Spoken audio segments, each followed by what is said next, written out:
우리는 지난 여름 광야에서 배우다라는 주제 아래 약 10주간 말씀을 함께 나누었습니다. 그 시간 동안 우리는 인생의 광야 속에서 하나님께서 우리 인생을 어떻게 인도하시고 또 우리 인생을 어떻게 먹이시고 지키시는지를 함께 배우고 살펴봤습니다.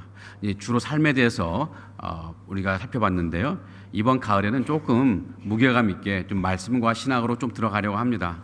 다소 어려울 수도 있긴 한데 아주 그렇게 어려운 건 아니고요. 그래도 여러분 듣기만 하지 마시고 주보에 메모하시면서 들으시면 굉장히 유익할 거라고 믿습니다. 자, 이번 가을에 우리가 함께 나눌 주제는 하나님의 나라입니다. 여러분, 하나님 나라는 성경 전체를 꿰뚫는 가장 중요한 메시지 가운데 하나입니다. 예수님께서 세상에 계실 동안에 행하신 그 사역, 한마디로 말한다면 그것은 하나님 나라 사역입니다. 그래서 이번 가을에 이 하나님 나라에 대해서 우리가 함께 살펴보면서 이 땅에 살면서 하나님 나라를 바라보며 어떻게 우리가 살아가야 될지를 함께 나누는 시간이 되기를 바랍니다. 자, 오래전에 미국에 어떤 한 남자가 있었습니다.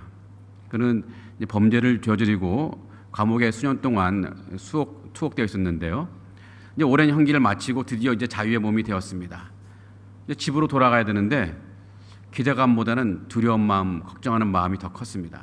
왜냐하면 이제 집에 있는 아내가 여전히 자신을 기다리고 있을지 알 수 없기 때문이었습니다. 너무나 오래 감옥에 있었거든요. 또 자신이 큰 죄를 저질렀거든요. 그동안 아내의 마음이 변해서 새로운 가정을 꾸렸을 수도 있습니다. 그래서 그 남자는 감옥에서 조심스럽게 아내에게 편지를 보냈습니다. 여보, 이제 나는 감옥에서 풀려나 집으로 가려고 해. 그런데 당신이 나를 여전히 기다리고 있는지는 잘 모르겠어. 만약 당신이 나의 모든 과거를 용서하고 아직도 나를 기다리고 있다면 그 집 앞에 있는 그 오래된 상수리 나무에 노란 리본 하나만 달아줘. 만약 노란 리본이 달려있다면 여전히 당신이 나를 기다리고 있다는 것을 믿고 내가 이제 버스를 타고 갈 텐데 버스에서 내려서 집에 들어갈게. 하지만 그 상수리 나무에 노란 리본이 달려있지 않다면 나는 버스에서 내리지 않고 그냥 지나갈게. 자, 드디어 그날이 되었습니다. 그 남자를 태운 버스가 점점 집 근처로 다가가는데요. 하지만 그 남자는 창밖을 볼 용기가 없습니다. 여러분, 의외로 남자들이 굉장히 용기가 없습니다.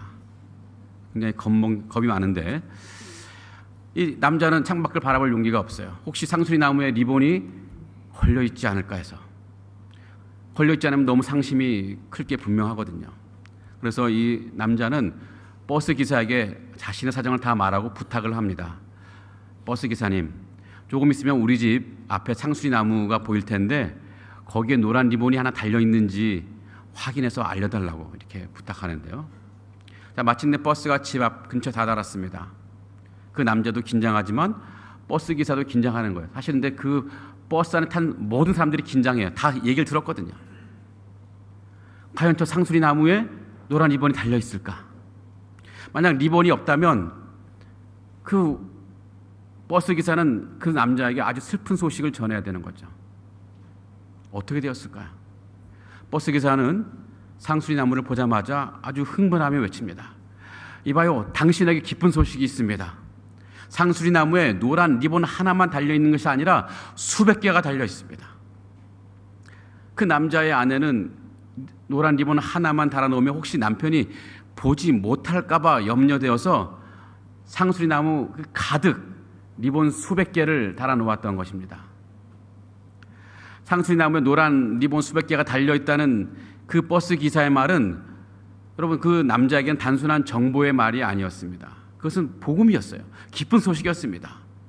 그 남자의 인생을 새롭게 열어주는 복음이었을 것이고 죽었다가 다시 살아나게 하는 인생 최고의 복음이었을 것입니다.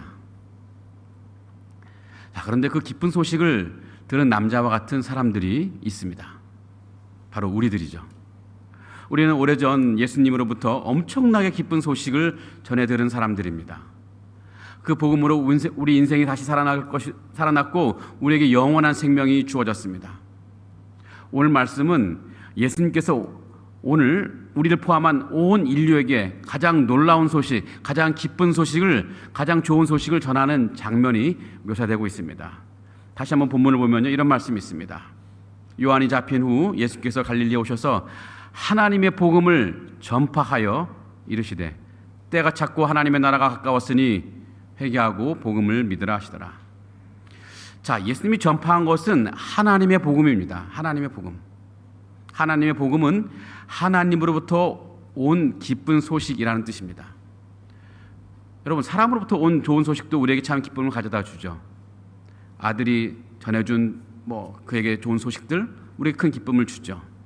하지만 하나님으로부터 온 소식이라면 얼마나 큰 기쁜 소식일까요?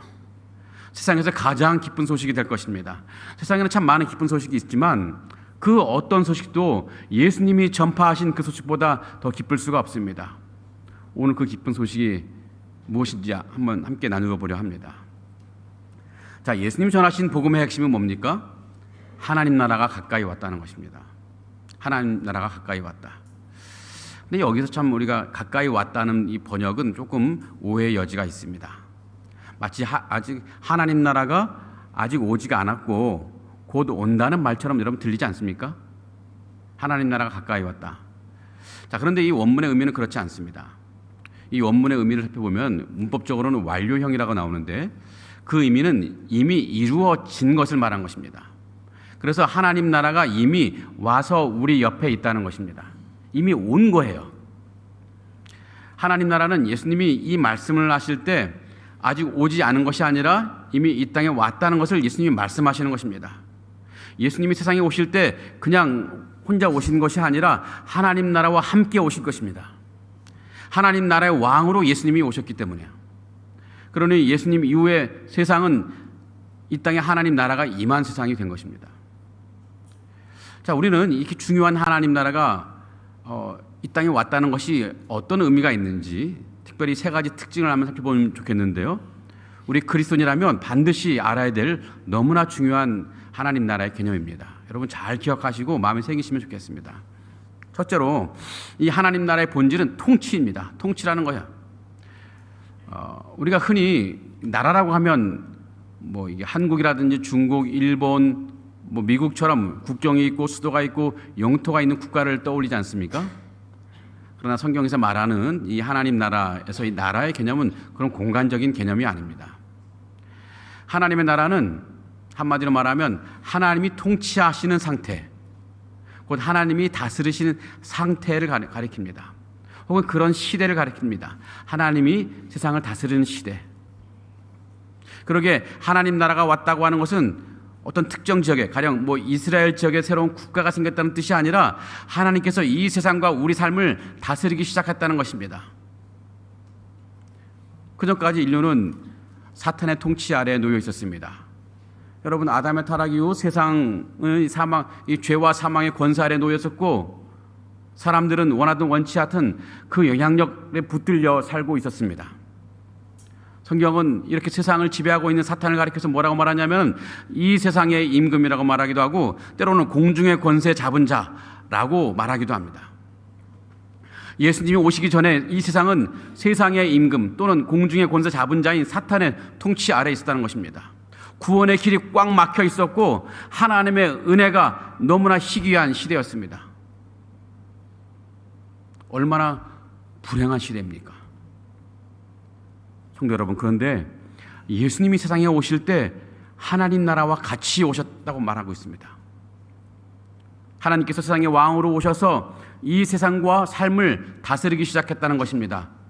더 이상 세상의 임금과 세상의 또 공중의 권세 잡은 자가 우리 삶을 함부로 억누르지 못하고 컨트롤하지 못하게 된 것입니다.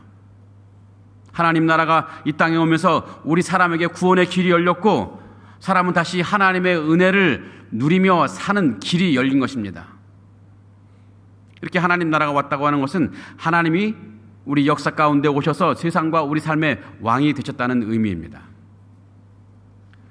하나님 나라의 두 번째 특징이 있습니다. 그것은 하나님 나라는 이 부분적이 아니라 보편적이라는 것입니다. 하나님 나라는 어떤 지역에는 오고 다른 지역에는 오지 않는 그런 식의 아니라는 것이죠.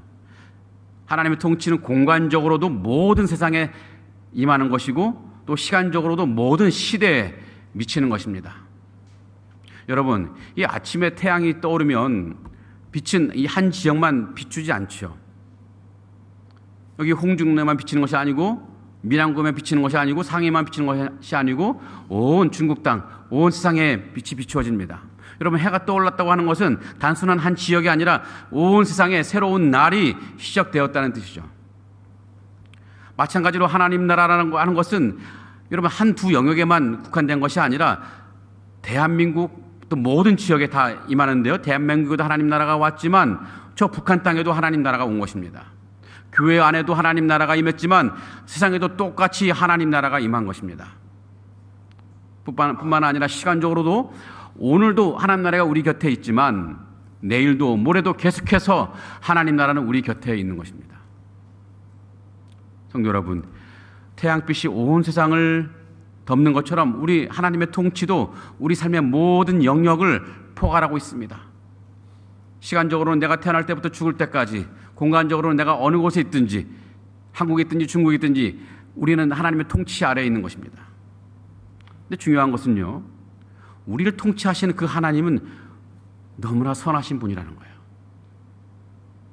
그러게 우리는 하나님의 선한 은혜 가운데 살아가는 사람들입니다. 그런 하나님의 나라가 왔다는 것입니다. 자, 하나님 나라의 세 번째 특징이 있습니다. 하나님 나라는 이미 왔지만 아직 완성되지 않았다는 것입니다. 이미 왔는데 아직 완성되지는 않았다. 예수님께서 2000년 전 세상에 처음 오실 때 하나님 나라가 시작되었습니다. 그때 사탄의 권세가 꺾이고 귀신은 쫓겨나며 구원을 받아서 영생을 얻는 사람들이 생겨나기 시작했습니다. 이것은 하나님 나라가 세상에 왔기 때문에 가능한 일들이에요. 그러나 이 하나님 나라가 아직 완전히 이루어진 것은 아닙니다. 언젠가 예수님이 다시 오실 때, 예수님이 재림하시는 날, 그때 비로소 하나님 나라가 완성될 것이고 그 하나님 나라가 영원토록 유지될 것입니다. 예수님 재림하실 때 하나님 나라가 완성되어서 영원토록 유지되어 우리도 그 나라에 들어가게 될 것입니다. 자, 이렇게 이미 왔지만 아직 이루어지지 않은 이것을 특별한 용어로, 신학적인 용어로 이미와 아직, 여러분 많이 들어보셨죠? 이미와 아직, already but not yet이라는 영어도 그러고 이미와 아직 이렇게 부르는데, 이 하나님 나라는 이미 이 땅에서 시작되었지만 아직 완성되지 않았다는 것입니다. 그러니 우리는 그 이미와 아직 사이에 살아가고 있어요. 여러분, 새벽에 해가 떠오르면 어둠은 물러가고 온 세상이 밝아지지 않습니까? 동쪽 하늘이 붉어지고 또 새들이 노래하고 사람들은 하루를 준비하는 이 새벽의 시간, 아침 해가 떠오를 때입니다. 그러나 그렇다고 해서 세상이 완전히 환해지는 것은 아닙니다. 이 시간대에는 모든 것이 다 보이는 것은 아닙니다. 그래서 저는 가끔씩 이 새벽에 어스름하게 빛이 있을 때 길을 가다가 개똥을 밟을 때가 있어요. 개똥을. 왜 이렇게 개똥이 많은지 모르겠습니다. 이상하게. 물컹해요. 가다가 이게 뭐지? 신발을 들어보면 뭐가 보입니까? 거무스름한, 예배 시간에 이런 말을 해서 죄송합니다. 그러니까 물컹하는 그런 개똥이 보이는 거예요. 그 시간에 개똥을 밟는 것은 완전히 환해지지 않았기 때문에 잘 안 보이거든요. 낮에는 그런 개똥을 밟을 일이 없습니다. 자, 예수님이 세상에 처음 오신 것은 바로 이런 해가 떠오르는 순간입니다. 해가 점점 떠오르고 있습니다. 이미 빛이 세상에 임했지만, 그래서 어둠이 물러나기 시작했지만, 그래서 사탄의 권세가 꺾이고 구원의 역사가 시작되었지만, 여전히 세상에는 이 개똥과 같은 죄와 고통과 눈물이 여전히 있는 것입니다. 왜냐하면 정오의 완전한 빛, 한낮의 완전한 빛, 곧 예수님의 재림이 아직 오지 않았기 때문입니다. 그러게 성도 여러분, 우리가 알아야 될 것은 우리는 지금 새벽과 정오 사이를 살고 있습니다. 이미 빛이 임했기 때문에 소망을 가지고 살고 있지만 아직 어둠이 남아있기 때문에 고난과 아픔이 있을 수밖에 없습니다. 우리는 그 고난과 아픔을 믿음으로 인내하며 살아야 되는 것입니다. 하나님의 은혜를 받으면서도 동시에 사탄의 간섭 가운데 우리 삶이 어려워질 때가 있다는 것입니다. 그 고난과 아픔을 믿음으로 이겨내야 되는 것이 우리가 감당해야 할 부분이기도 합니다. 그러나 확실한 것이 있습니다. 해가 떠올랐다면 반드시 정오가 온다는 것입니다. 마찬가지로 예수님이 찾아오셔서 시작되는 하나님 나라는 반드시 예수님이 다시 오실 때 완성될 것입니다. 그러게 우리는 이미 시작되는 하나님 나라에 살면서 앞으로 완성될 하나님 나라를 보며 인내하며 살아갈 책임이 우리에게 있습니다. 자, 성도 여러분, 자, 하나님 나라가 우리에게 온 것이 복음이라고 예수님 말씀하셨는데, 자, 그러면 하나님 나라가 온 것이 우리에게 왜 복음일까요? 그런 나라가 온 것이 왜 복음이죠? 두 가지를 생각해 볼 수 있는데요. 자, 첫 번째, 하나님 나라가 온 것이, 이 땅에 온 것이 우리에게 복음인 이유는 우리가 죄와 죽음의 권세에서 해방되어서 영원한 생명을 얻었기 때문입니다. 그런 생명을 얻을 길이 열렸기 때문입니다. 여러분, 우리 인간의 가장 근본적인 문제는 뭡니까? 돈의 문제입니까? 돈이 부족한 것이 문제입니까? 건강이 약한 것? 또 관계가 힘들어진 것? 물론 그것도 문제이긴 하지만 우리 인간의 가장 근본적인 문제는 바로 죄와 죽음에서 벗어나지 못한다는 것입니다. 그 누구도 이 죄와 죽음에서 벗어나지 못해요. 지난 말씀 축제 때 우리 강사 목사님이 하신 말씀이 너무 선명하게 기억나는데요. 뭐냐면 우리는 국가대표급 죄인이라는 말입니다. 어떻게 이런 말까지 만들어내신, 너무 창의적이지 않습니까? 국가대표급 죄인이다. 죄인 올림픽이 있다면 우리가 태극기를 달고 출전해도 조금도 손색이 없을 만큼 완전한 죄이고 늘 죄를 짓는 사람이고 열심히 죄를 짓는 사람, 죄를 짓는 것의 달인이라는 거죠. 우리 모두가 어쩌면 그런 사람들 같아요. 정말 제 모습을 스스로 생각해봐도 정말 우리는 정말 국가대표급 죄인인 것 같아요. 자, 그런데 문제는 그 죄의 결과입니다. 그의 죄의 결과가 죽음이라는 것에 우리에게 문제가 있습니다. 여러분, 올림픽 선수들이 1등을 하면 금메달을 받죠. 이 죄의 올림픽의 금메달은 뭡니까? 죽음입니다. 또 심판입니다. 죄 때문에 우리는 결국 죽음을 맞이할 수밖에 없고 또 그 죽음 너머에 영원한 심판이 기다리고 있죠. 이 죄와 죽음은 그러기에 인류 전체가 가진 가장 심각한 문제입니다. 여러분, 이 문제 앞에서 이 돈에 부족한 것 아무 문제가 아니에요. 건강이 약한 것 아무 문제도 아닙니다. 세상에서 성공하지 못한 것, 실패한 것, 내게 아무 가진 것이 없는 것 아무 문제가 아니에요. 죄로 인해서 영원한 죽음의 형벌을 받아야 하는 것, 이것이 우리 인생의 가장 심각한 문제예요.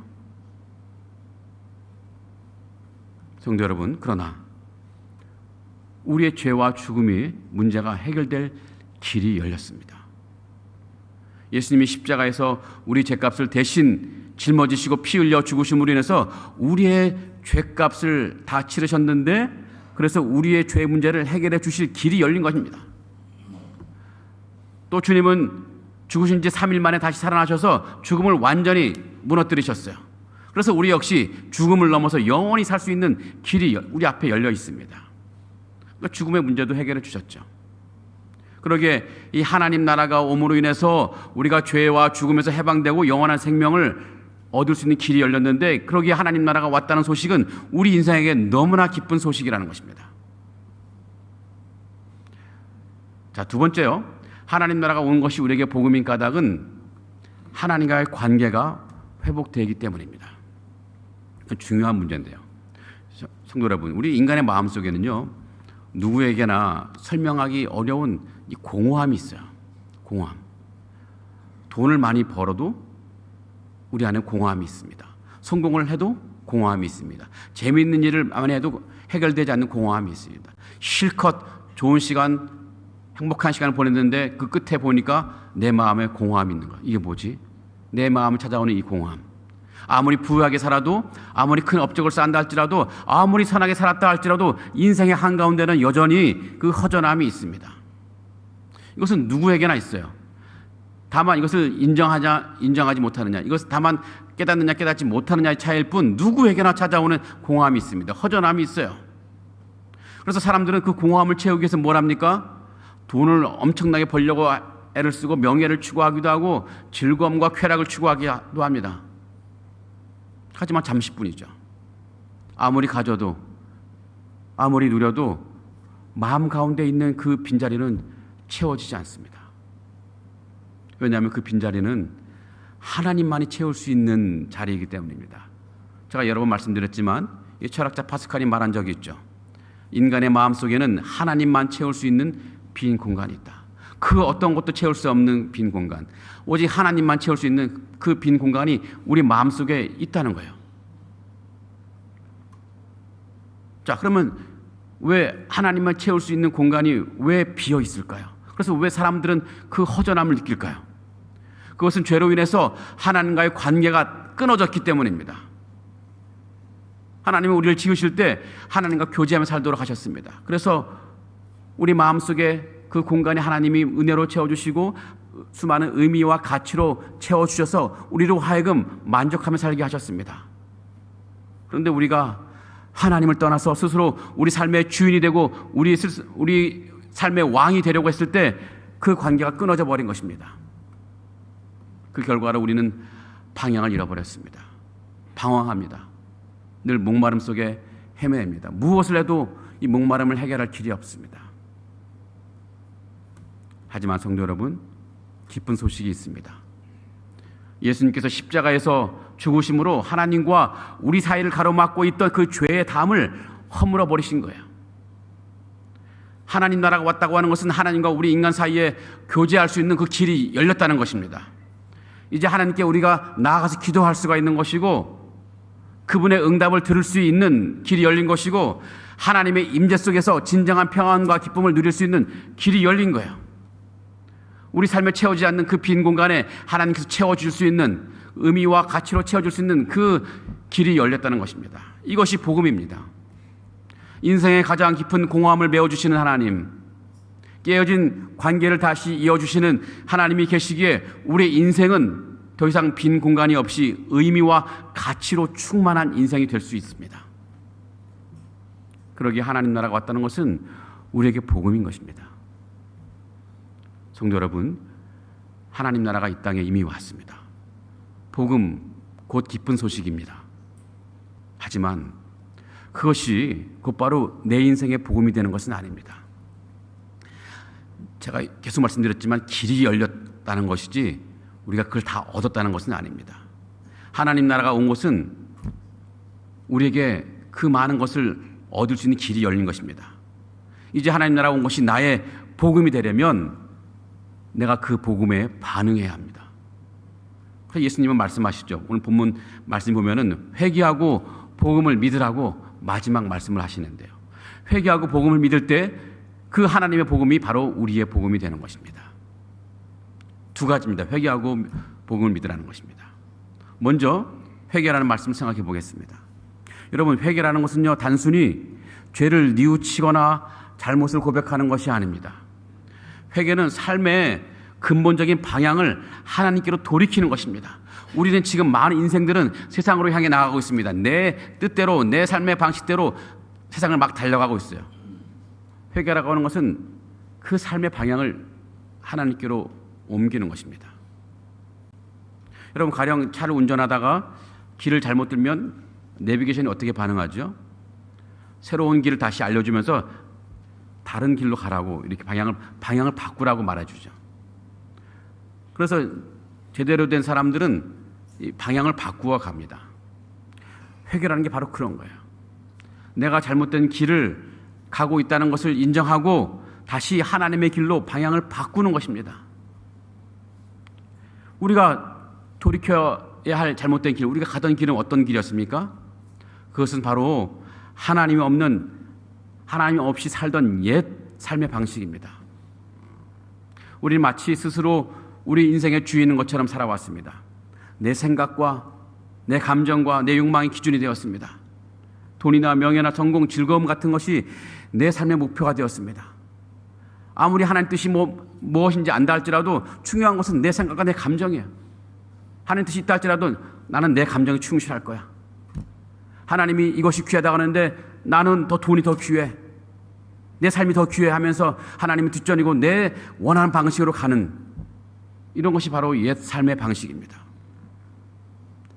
내가 내 삶의 왕이 되어서 살아가는 옛 모습들. 회개는 바로 이러한 삶의 방식을 버리고 하나님을 나의 참된 왕으로 모시는 결단입니다. 하나님 나의 주인이 되신다는 것을 인정하고 하나님께서 기뻐하시는 뜻대로 내 삶의 방향을 바꾸어 가는 거예요.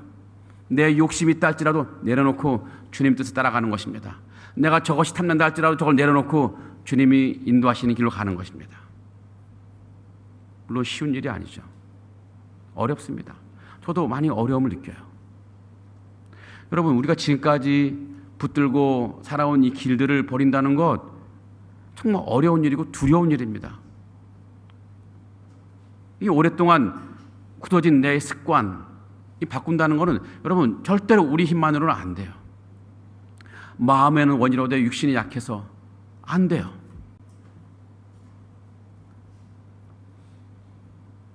하지만 우리가 회개한다고 하는 것은 우리가 완벽해서 하나님께 나가는 것이 아닙니다.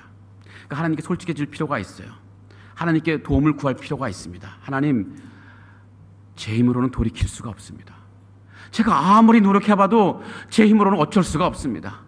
내가 이거 잘못인 줄 알고 이 죄라는 거 알지만 돌이켜지질 않아요. 저를 붙잡아 주옵소서. 이렇게 기도하면서 주님께 간구하는 것입니다. 그러면 어떤 일이 벌어지냐면 성령께서 우리 안에 역사하셔서 우리가 돌이킬 힘을 주십니다. 도무지 끊지 못했던 그 죄악된 길을 어느 순간에 탁 끊어져 버려요.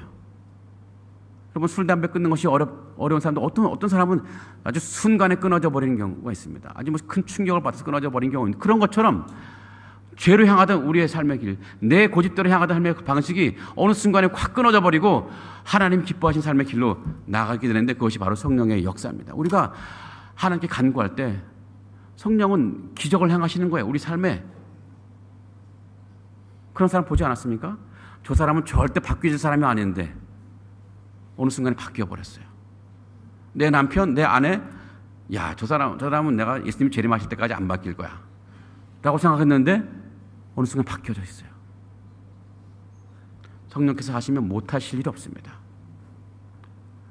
이렇게 성령께 간구하면서 내 삶의 길을 바꾸는 것, 그것이 회개입니다.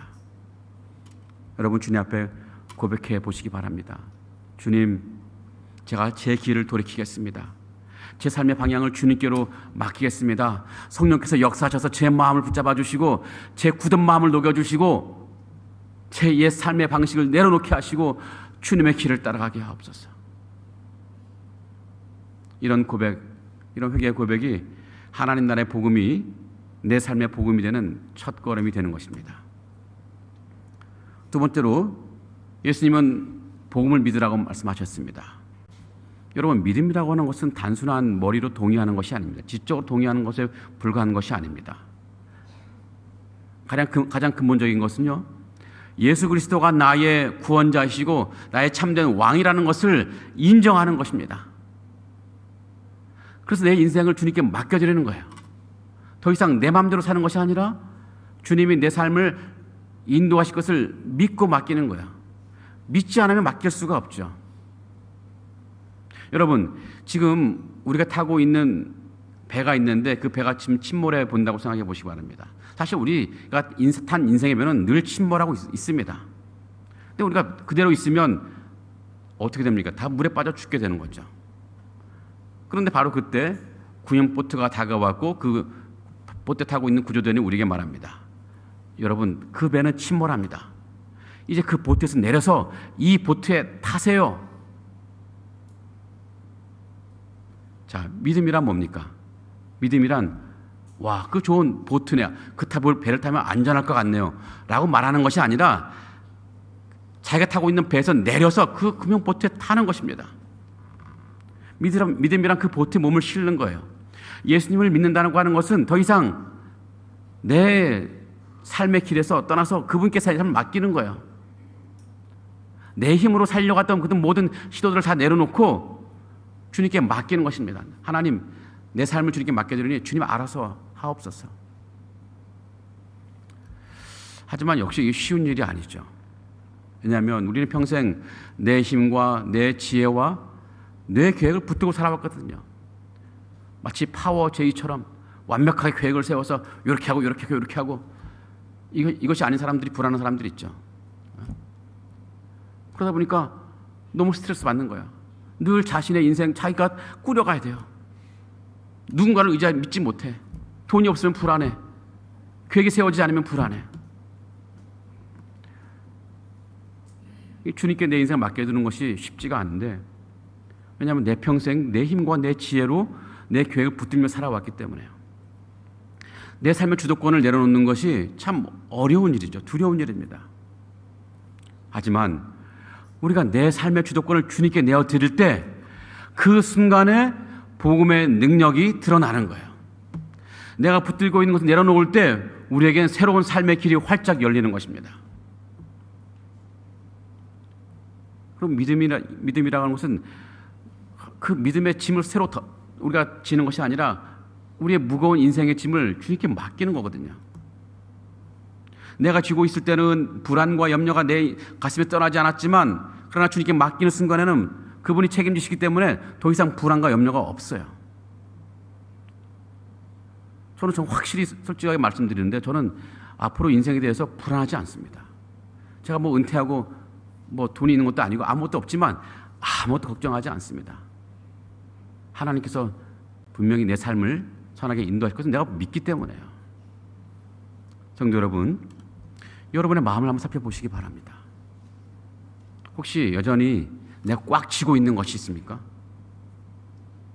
자녀의 문제, 건강 문제, 또 직장과 사업 문제, 내 인생의 미래 문제.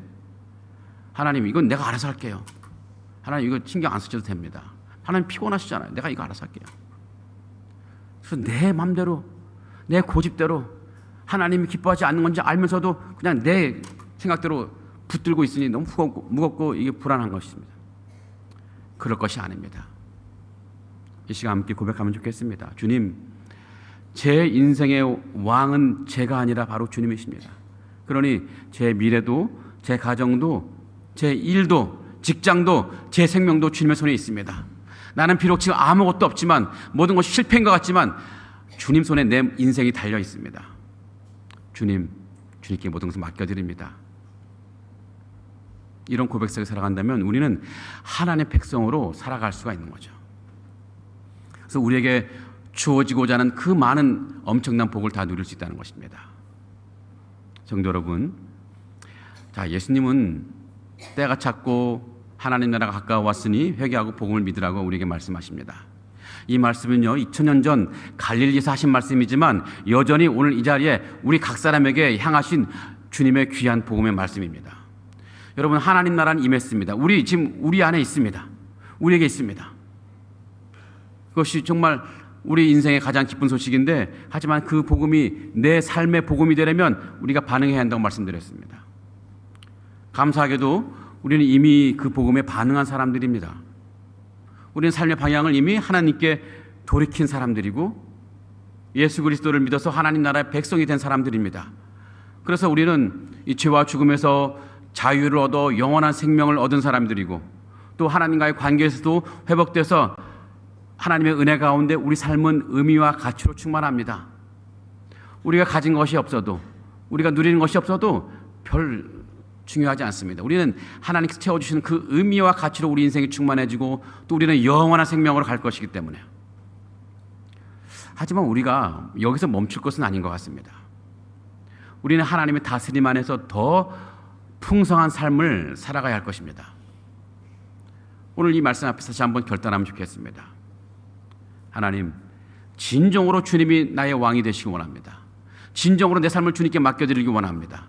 내 하나님 앞에 하나님보다 앞세운 내 욕심이 있다면 지금 내려놓겠습니다.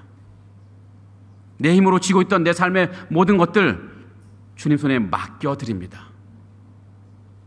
이런 고백으로 직장과 일상과 모든 삶 가운데 하나님의 다스리심이 우리의 삶이 될 수 있도록, 여러분 또 이런 복음을 따라갈 수 있도록 회개와 믿음의 삶을 살아가시는 여러분 되기를 간절히 기원합니다. 자, 그런데 혹시 우리 가운데 아직 복음에 반응하지 못한 분이 계실 수 있습니다. 이 자리에 나와 있지만, 앉아 있지만 아직도 복음에 반응하고 싶지 않습니다. 아직 삶의 방향을 하나님께 돌이키지 못하고 예수 그리스도를 나의 주님으로 믿지 못하는 분이 있을 수 있습니다. 자, 그렇다면 오늘 이 시간이 너무나 중요한 시간입니다. 왜냐하면 바로 하나님께로 돌아갈 너무나 중요한 은혜 받을 때이기 때문입니다. 지금 이 순간 주님께로 돌아오시기 바랍니다. 주님께로 돌아오시기 바랍니다. 죄를 고백하고 예수님을 믿어서 내 삶의 구원자 왕으로 예수님을 모시는 여러분 되기 바랍니다.